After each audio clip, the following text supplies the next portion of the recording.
नमस्कार, स्वागत है आपका न्यूज़ लॉन्चर पर। मैं हूं अशोक वानखड़े, लेकर आया हूं आपका अपना कार्यक्रम द एक्स-रे।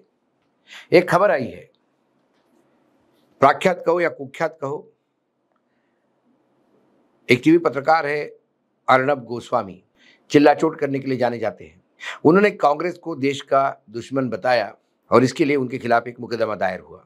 जब इस खबर को मैंने एक्स-रे से देखा, क्योंकि गोस्वामी के खिलाफ ये पहली बार नहीं कि कोई मुकदमा दायर हो रहा है, लेकिन जब भी मुकदमा दायर होता है, उन्हें एक ऐसा सुरक्षा कवच मिलता है कि चाहे महाराष्ट्र हो चाहे कर्नाटक हो, उनके लिए सर्वोच्च न्यायालय भी अपने दरवाजे खोल के उनको जमानत देता है। इस बार कांग्रेस के नेता और मीडिया डिपार्टमेंट के अध्यक्ष पवन खेड़ा ने रिपब्लिक टीवी के प्रबंध संपादक अर्णव गोस्वामी के खिलाफ मानहानि का मुकदमा दायर किया है। यह मामला गोस्वामी द्वारा एक लाइव प्रसारण के दौरान दिए गए एक कथित बयान से जुड़ा है, जिसमें उन्होंने कांग्रेस पार्टी पर राष्ट्र के दुश्मन का साथ देने का आरोप लगाया। यह बयान ऑपरेशन सिंदूर के दौरान कथित तौर पर दिया गया था, जब भारत और पाकिस्तान के बीच में तनाव चरम पे था। जस्टिस पुष्पेंद्र कुमार गौरव ने सोमवार को 7 जुलाई को, यानी कल ही, इस मामले की संक्षिप्त सुनवाई की।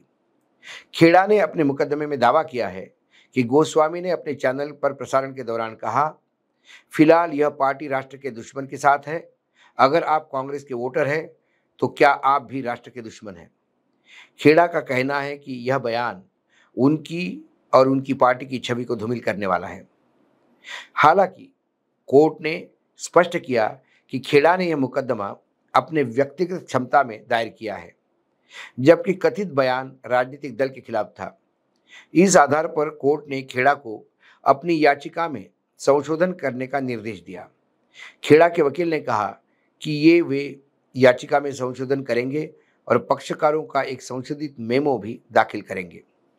दूसरी ओर अर्णव गोस्वामी की ओर से वरिष्ठ वकील महेश जेठमलानी ने कोर्ट में पेश होकर उन्हें मुकदमे के प्रति अभी तक नहीं दी गई ऐसी सूचना कोर्ट को दी। इस पर जस्टिस कौरव ने जवाब दिया, हमने आपको अभी तक समन्स भी जारी नहीं किया। समन्स जारी होने के बाद ही हम आपकी बात सुनेंगे। कोर्ट ने यह भी कहा कि खेड़ा द्वारा संशोधित याचिका दाखिल करने के लिए बाद की सुनवाई की तारीख दी जाएगी। अर्णव गोस्वामी का विवादों से नाता कोई नया नहीं है। टीवी पत्रकारिता में उनकी शख्सियत चिल्लाने वाली टीवी पत्रकार की बन गई है। वे पहले भी कई बार अपनी आपत्तिजनक टिप्पणी और पत्रकारिता शैली के कारण सुर्खियों में रहे हैं। 2020 में महाराष्ट्र सरकार ने गोस्वामी के खिलाफ कई मामले दर्ज किए गए थे, जिनमें आत्महत्या के लिए उस्काना और अवैध गतिविधियों से संबंधित आरोप शामिल थे। इसके अलावा उनके कुछ प्रसारणों पर पक्षपात और भड़काऊ सामग्री के भी आरोप लगे हैं। गोस्वामी ने पत्रकारिता को लेकर कुछ लोगों की आलोचना करते रहते हैं, जबकि उनके समर्थक उन्हें बेबाक पत्रकार मानते हैं। यह मामला एक बार फिर गोस्वामी और उनके चैनल की कार्यशैली को लेकर बहस को हवा देता है। अगली सुनवाई में कोर्ट का रुख और खेड़ा की याचिका पर सबकी नजर रहेगी।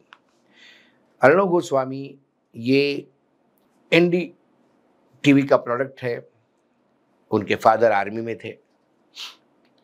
उसके बाद वो जब टेलीविजन पत्रकारिता में है तो वो भाजपा के खिलाफ काफ़ी बोलते थे। यानी उनके कई ऐसे पुराने यदि वीडियोस है तो आपको योगी आदित्यनाथ से लेकर तमाम लोगों का मजाक उड़ाते हुए दिखाई देंगे।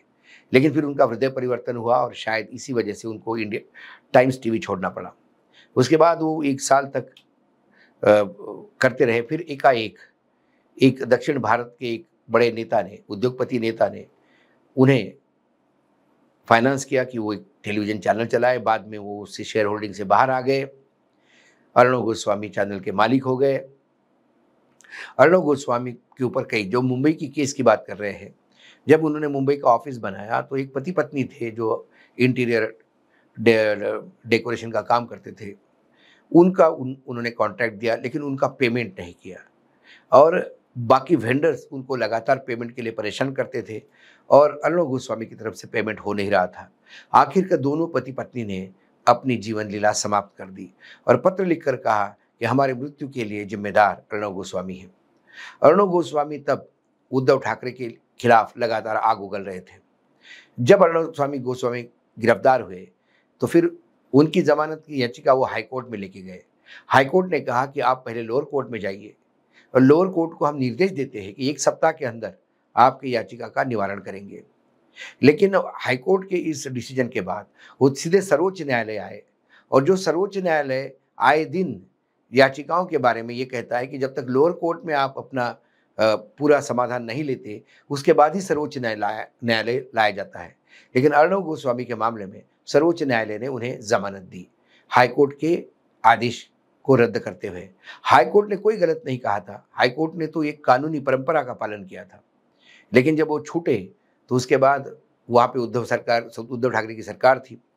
उसके बाद जब उद्धव ठाकरे की सरकार के समय कोविड में 2 साथियों की पालघर में हत्या हुई, तो यही अर्णव गोस्वामी ने सीधा उसको कांग्रेस के साथ जोड़ते हुए उनका वक्तव्य यहाँ तक था कि सोनिया जी ने बाहर फ़ोन करके बताया होगा पोप को कि मैंने आपका काम कर दिया। इस तरह से उसके बाद जब सुशांत सिंह राजपूत का केस हुआ, सुशांत सिंह राजपूत के केस में भी उनका जो पूरा वक्तव्य रहा और उनका जो रिपोर्टिंग रहा, वो लगातार इतना वन साइडेड रहा कि मानो सुशांत सिंह राजपूत की हत्या करवाई गई और उसको वो साबित करने के लिए तुले रहते थे। ड्रग दो, ड्रग दो, ड्रग दो, जो उनका एक वीडियो बहुत वायरल होता है, मुझे ड्रग दो, मुझे ड्रग दो, मुझे ड्रग दो। वो ऐसे कई उलूल-जुलूल बातों के लिए जाने जाते हैं। फिलहाल देखिए कि इसके पहले हाईकोर्ट कर्नाटक में भी उनके खिलाफ एक एफआईआर दर्ज हो गई थी। कांग्रेस के नेता ने की थी, लेकिन फिर हाईकोर्ट ने वहाँ उनको बेल दे दी। जब लगातार कानूनी न्यायपालिका उनका संरक्षण कर ही रही है, तो पवन खेड़ा की बात कितना दम मारती है देखिए।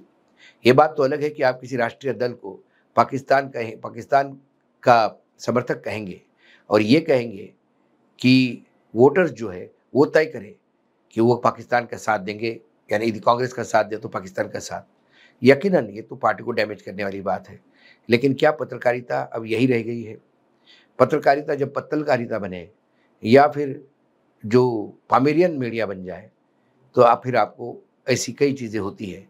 राजनीतिक दल जो लगातार इन चैनलों को, विपक्ष खासकर 2014 के बाद जो इन चैनलों को झेल रहा है, उनके पास 2 ही ऑप्शन है, या तो वो चैनल का बायकॉट करे या फिर न्यायपालिका में न्याय मांगे। देखते हैं इस बार न्याय होता है या नहीं। जब मैं एक्सरे से देखता हूँ तो मुझे कई ऑप्शन दिखाई देते हैं। आज एक्सरे में इतना ही, कल फिर आता हूँ किसी विषय के साथ। तब तक के लिए नमस्कार, देखते रहिएगा न्यूज़ लॉन्चर।